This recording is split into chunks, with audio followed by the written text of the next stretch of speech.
Hi, I'm Martin Cloete for Endorse Me, and today we're going to have a look at the 5 interesting things that were shared around last week on LinkedIn, and I think you probably should know this.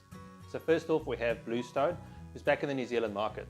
You've got Griffith, who is the senior BDM for them in the New Zealand side, and she did a video about what they can actually do for us in New Zealand. And great video, by the way, Sue, I like it.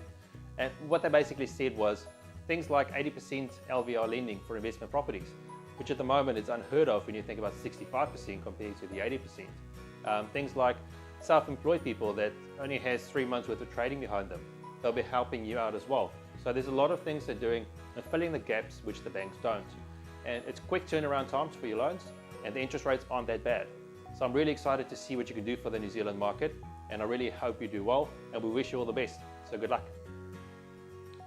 So Paul Foster from Iron Bridge Property shared an article and stuff by Hannah McQueen from Enable Me.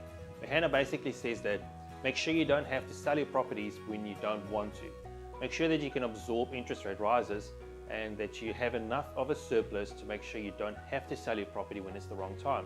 Hold on to them until it is the right time and be sure that you can actually absorb that.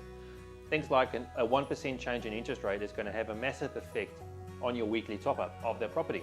If you cannot absorb that, you're going to have to sell the property. So just make sure that you've got enough of a surplus there to take that on. Or have other properties that are positively geared so they can offset each other.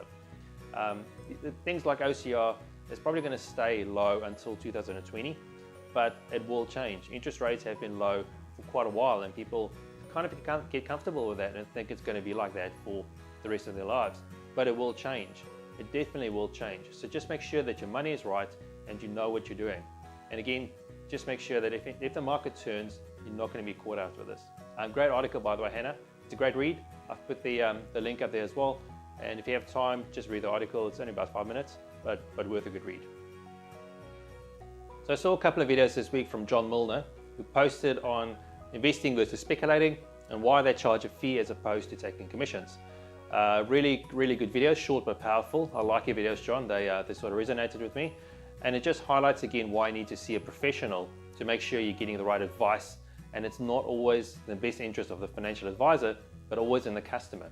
So go take a look at his profile and check out his videos. It's definitely worth a look.